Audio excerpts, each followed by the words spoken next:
In a bold and unexpected move that has sent shockwaves across Africa, ECOWAS has confirmed the launch of its long-delayed single currency, the ECO, set to roll out in just 17 months from now. Dr. Omar Alia Touré, president of the ECOWAS Commission, made this seismic announcement during the closing panel of the Made in Sahel Governance Forum in Gambia, declaring, regarding the single currency, the date that has been fixed, let me assure you, the single currency is very much on ECOWAS table. As we speak, the leaders have taken the decision to launch the single currency in 2027. Now, as you know, single currency requires both the political will and certain economic fundamentals that need to be corrected. Some of those fundamentals sometimes lie beyond the control of the state. Fundamentals such as debt levels, fundamentals like deficits, the fundamentals like inflation. As you know, many of our member states, in addressing the challenges of poverty, had to doing certain debt. And that, in a sense, was beyond their control. This is why the debate for the launch of the single currency has been moved to 2027. The last time the Convergence Council met, they confirmed this in Abuja, that the single currency will be launched in 2027. Now, whether it will be launched by old countries, that is the question, but it has never happened with you. Those who remember the launch of the euro would recall that it was not in some countries, and those that are not ready were supported until to time they felt ready. So the same proposal is on the table now. Single currency will be launched perhaps virtually in 2027, because as you recall, the euro was launched in 1999 as a virtual currency on invisible currency, and in 2012 it was launched as a physical currency. So the process is there. But let's not mince words, my brothers and sisters.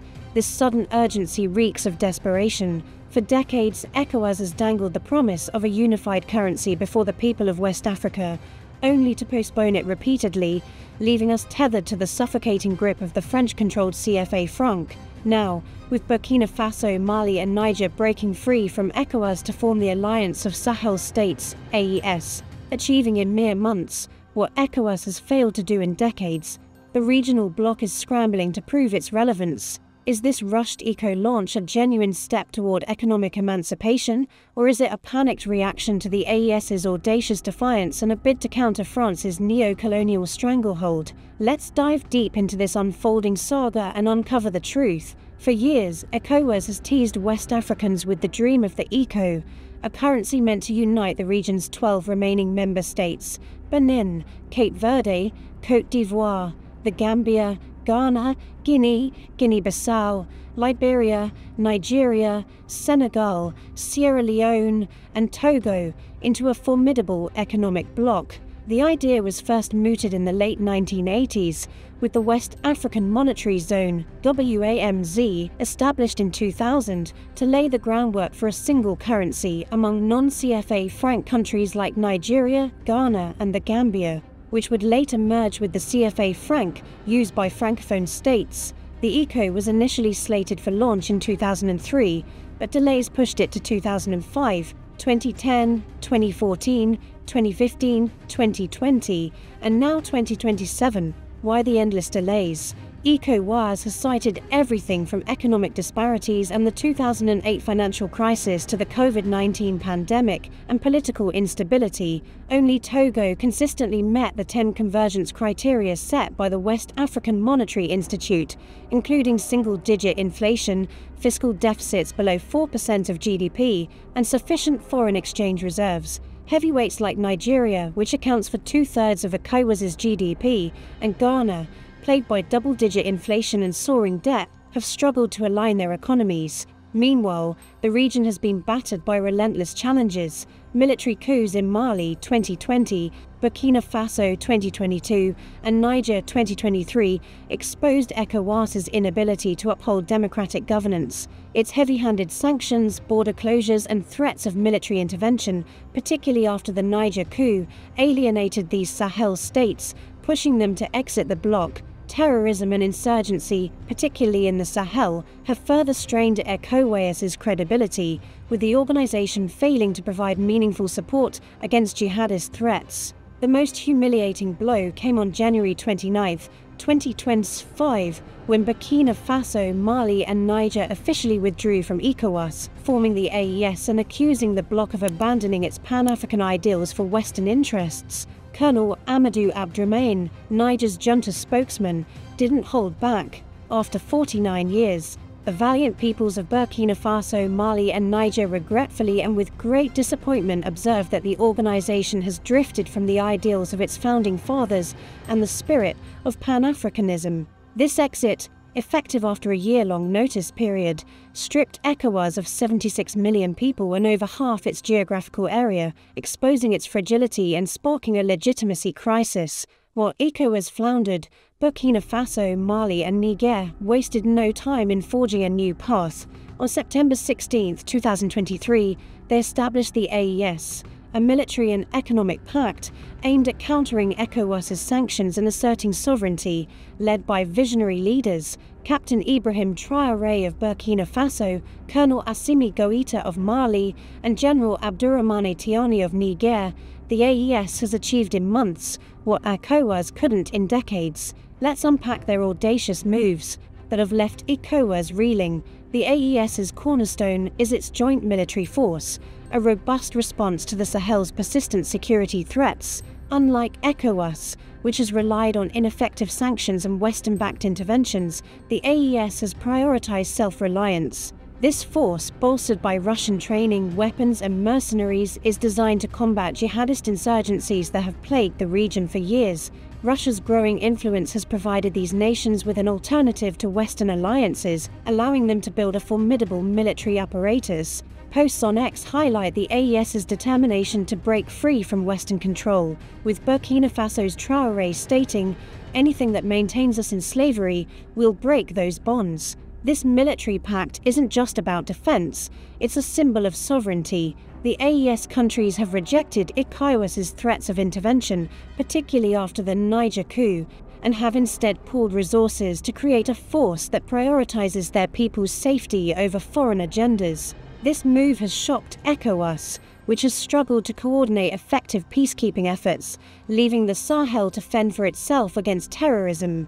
In a stunning display of unity, the AES introduced a common passport for citizens of Burkina Faso, Mali, and Niger. This passport allows seamless travel across their borders, fostering regional integration and economic cooperation. Unlike ECOWAS's free movement protocol, which has been hampered by bureaucratic inefficiencies, the AES passport is a tangible achievement that empowers citizens to move freely, trade, and build cross-border communities. Mali's Goïta emphasized that AES nationals can enter, circulate, reside, establish, and leave their territories, mirroring ECOWAS's ideals, but executing them with unprecedented speed. This passport is a slap in the face to ECOWAS, which has failed to fully implement its own free movement protocols since 1979. By creating a functional system in less than a year, the AES has exposed ECOWAS's lethargy and bureaucratic inertia, forcing the bloc to confront its shortcomings. The AES didn't stop at practical measures.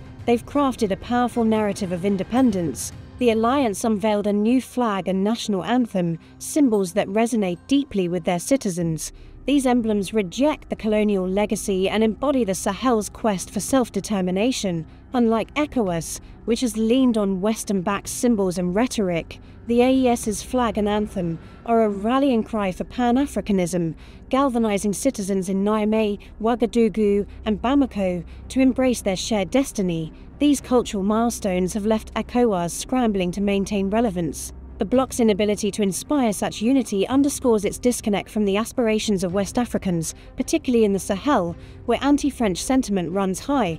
Perhaps the AES's most revolutionary act is its complete rejection of French influence. Burkina Faso, Mali and Niger have expelled French troops, terminated economic agreements and denounced the CFA franc as a tool of neocolonialism. Captain Traoré has even proposed backing a new AES currency with Burkina Faso's gold reserves, a move that could destabilize France's grip on the region's economy. This bold stance contrasts sharply with ECOWAS's reluctance to confront France.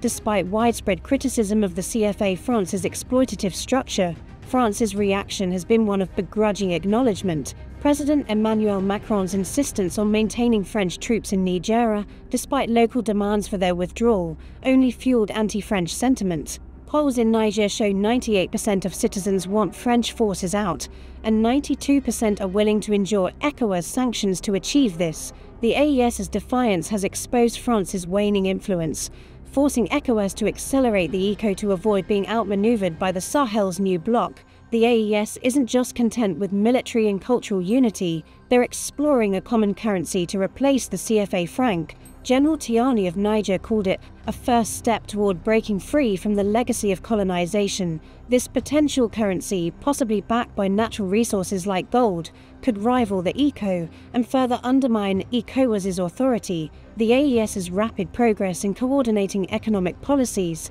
leveraging their experience in the West African Economic and Monetary Union (UEMOA), has raised alarms in Abuja and Accra. To understand why the AES's actions have jolted ECOWAS, we must confront the CFA franc's devastating impact. Introduced in 1945 as the Colonies Françaises d'Afrique, franc, it was ostensibly designed to stabilize the economies of France's African colonies.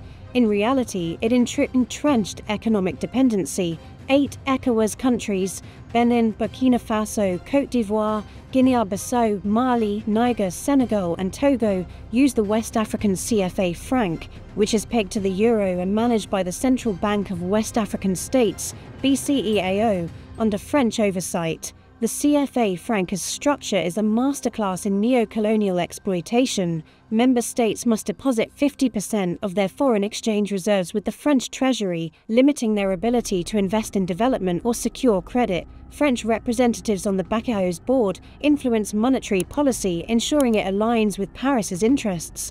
The fixed peg to the euro overvalues the CFA franc, making exports less competitive and stifling industrialization. This system has plunged West Africans into economic despair. In CFA franc countries, unemployment is rampant, with youth in Mali and Niger facing jobless rates as high as 20%. The inability to devalue the currency to boost exports has crippled local industries, leaving these nations dependent on raw material exports like cotton and uranium, which France eagerly exploits. The CFA france's stability comes at a cost. Low inflation but stagnant growth, with countries like Burkina Faso recording GDP growth rates below 3% in recent years despite vast natural resources. The CFA franc also fuels instability. Economic marginalization breeds discontent, fueling insurgencies and coups. In Mali, Burkina Faso and Niger, frustration with economic stagnation and French influence has galvanized support for military juntas who promise to break these chains. The AES's rejection of the CFA franc has resonated with citizens, who see it as a symbol of their subjugation. ECOWAS's ECO is pitched as a solution to these woes. By replacing the CFA franc and national currencies like Nigeria's Naira and Ghana's Cedi, the ECO aims to unify West Africa's 400 million people into a single economic bloc. It promises to reduce transaction costs, eliminate exchange rate uncertainties and boost intra-regional trade, which currently accounts for only 12% of ECOWAS's total trade. A unified currency could attract foreign investment, stabilize prices, and foster economic growth, potentially lifting millions out of poverty. Economists like Ferdinand Bacalp and Daniel Ndoye argue that a single currency could shield West Africa from global monetary shocks, giving the region a collective and effective front against external disruptions. Nigeria's Finance Minister Wale Edun emphasizes the need for fiscal discipline to make the ECO a reality, citing Nigeria's reforms like fuel subsidy removal and tax improvements as steps toward convergence. If successful, the ECO could be a game changer. It would break France's stranglehold, allowing West African nations to control their monetary policy and use reserves for development. Countries could pay off debts faster by boosting exports through a flexible exchange rate, potentially increasing GDP growth to 5–7% annually, as seen in non-CFA countries like Ghana before its debt crisis. The ECO could rival currencies like the South African rand, positioning West Africa as a global economic player. But here's the rub. ECOWAS's track record inspires little confidence. The bloc's failure to meet convergence criteria, coupled with its inability to address coups and terrorism, casts doubt on its ability to deliver. The ECO's peg to the euro, at least initially, raises questions about whether it's truly a break from French influence or merely a rebranded CFA franc. The AES's rapid progress has forced ECOWAS to act. But is this a genuine awakening or a face-saving maneuver? The ECO's launch is a direct challenge to France, which has profited immensely from the CFA franc. The requirement to deposit reserves in Paris has funneled billions into the French economy, with estimates suggesting France holds over $500 billion in African reserves.